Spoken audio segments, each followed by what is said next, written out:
بسم اللہ الرحمن الرحیم۔ پوٹینسی لیکچر 3 میں خوش آمدید۔ ان لیکچرز میں ابھی ہم حوالہ جات دے رہے ہیں کہ کون سا ڈاکٹر کس طرح کی پوٹینسی استعمال کرتا رہا ہے اور اس کی کیا اوپینین ہے اس حوالے سے۔ ابھی بونیگاسن کی بات ہو رہی تھی۔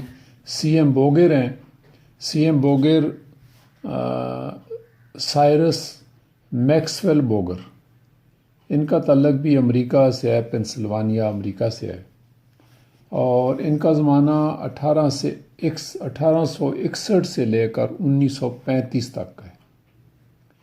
اس شخص نے ہومیوپیتھی پر کو 11 کے قریب کتابیں لکھی ہیں۔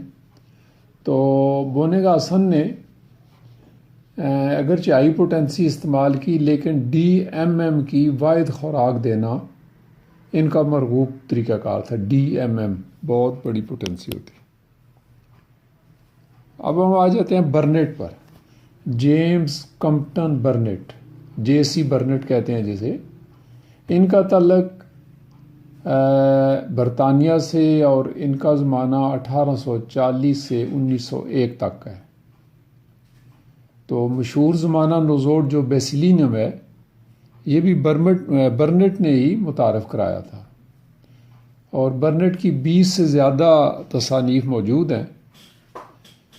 ان کا شمار ان ہومیوپیتھس میں ہوتا ہے جو بیماری کے محل وقوع کو بہت اہمیت دیتے ہیں۔ محل وقوع، لوکیلٹی، یعنی بیماری ہے جسم کے کس حصے میں ہے۔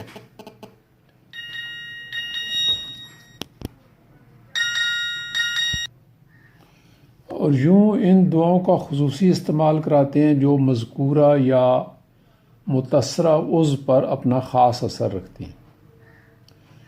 برنٹ کو آرگینوپیتھی کا مبلغ بھی سمجھا جاتا ہے، اور اس حوالے سے آنےمین کا عام اثر جرمن ڈاکٹر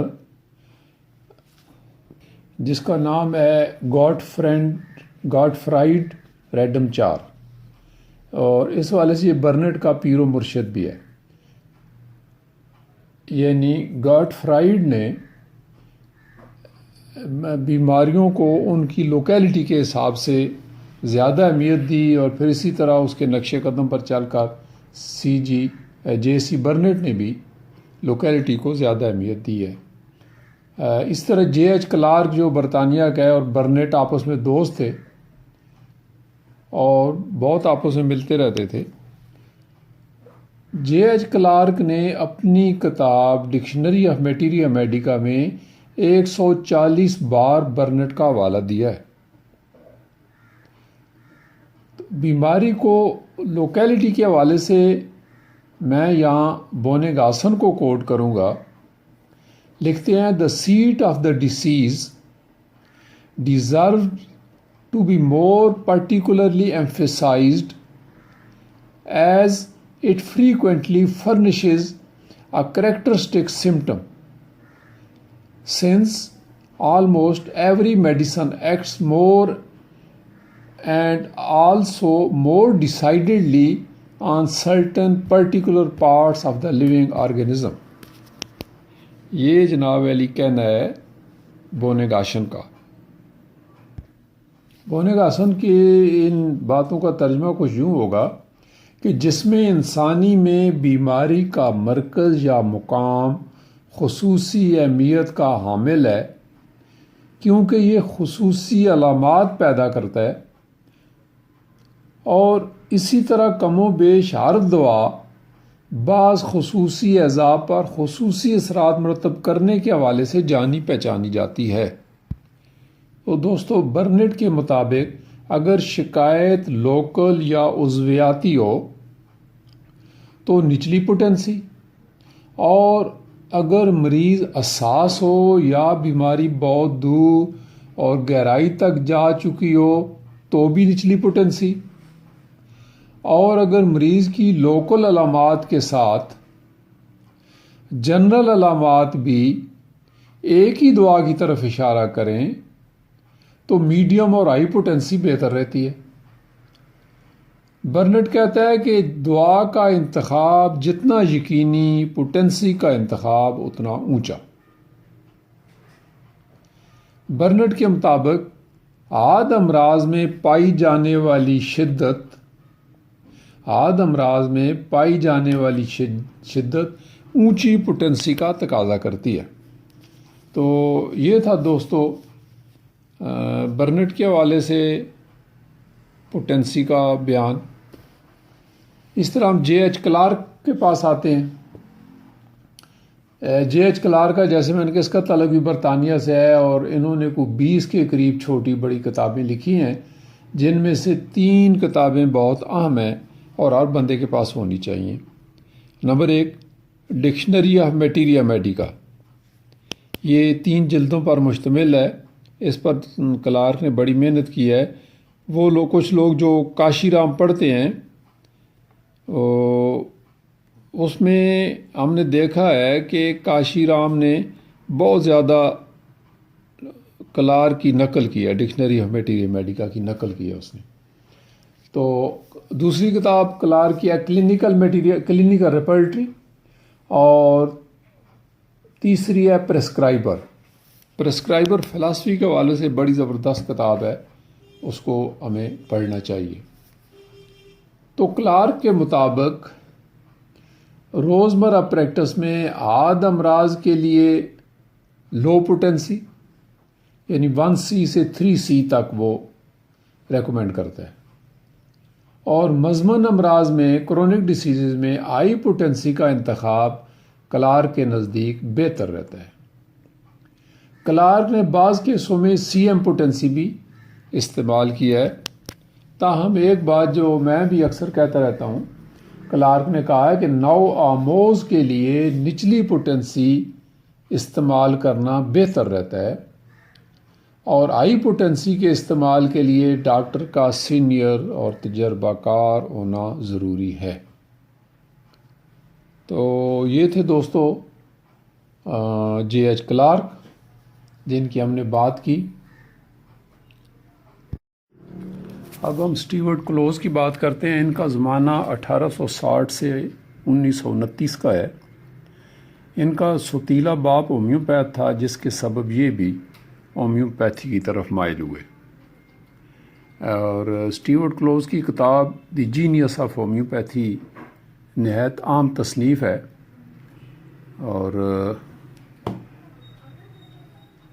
کلوز کے مطابق یعنی اسٹیورٹ کلوز کے مطابق کسی بھی کیس میں خاص الخاص علامات کی موجودگی ہائی پوٹنسی کا تقاضا کرتی ہے۔ بچوں کے لیے متوسط اور اونچی پوٹنسیاں بہتر رہتی ہیں، حساس اور دانا لوگوں کے لیے اونچی پوٹنسیاں، بیوروکریٹس یا اونچے عہدے پر فائز لوگوں کے لیے، یا ایسے لوگ جو بار بار دعاؤں کی زد میں رہتے ہیں، ان کے لیے اونچی پوٹنسی بہتر رہے گی۔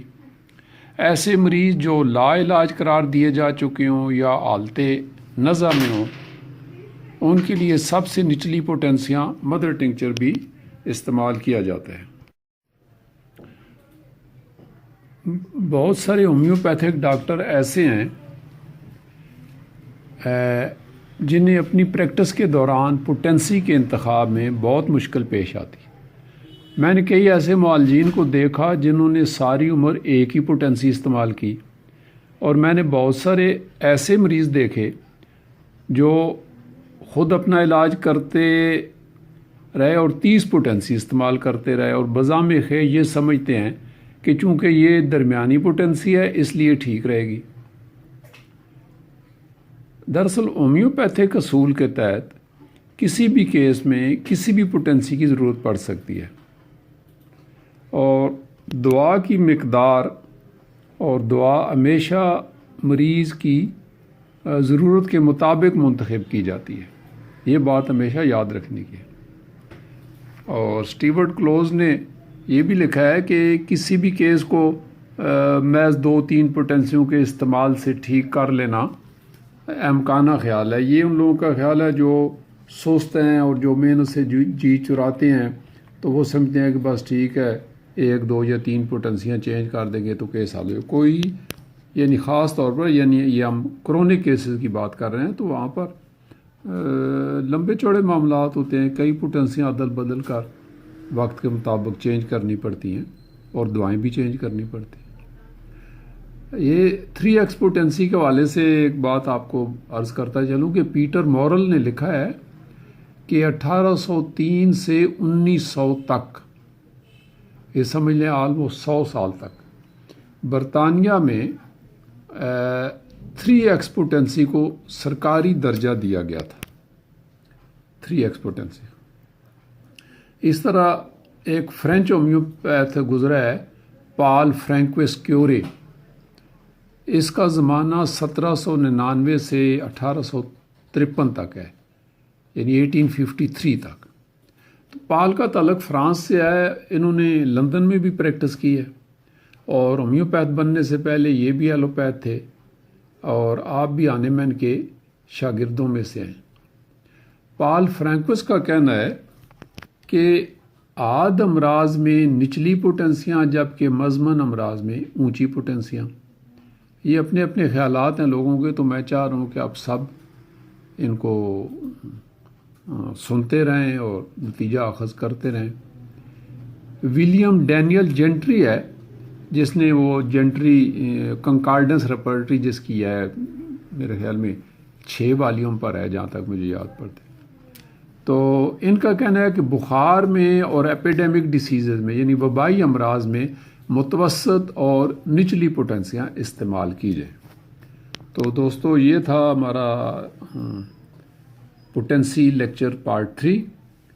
تو ابھی ہم اپنے اگلے لیکچر میں پارٹ 4 میں پھر وہیں سے اس لیکچر کو شروع کریں گے جہاں سے ہم ختم کر رہے ہیں۔ تو یہ مختلف، میں چاہ رہا ہوں کہ جو بھی ہماری ہومیوپیتھی لٹریچر میں بڑے ہومیوپیتھ گزرے ہیں، انہوں نے اپنی پریکٹس میں پوٹنسیوں کے حوالے سے کیا کچھ اپنے نظریات رکھے، کیسے انہوں نے یوز کی، تاکہ ہم بھی اپنے لیے کوئی اپنا جو ہے وہ اسٹریٹجی بنا سکیں پوٹنسیوں کے بارے میں۔ Thank you. لیکچر 4 میں پوٹنسی لیکچر 4 میں پھر حاضر ہوتے ہیں آپ سے۔ السلام علیکم۔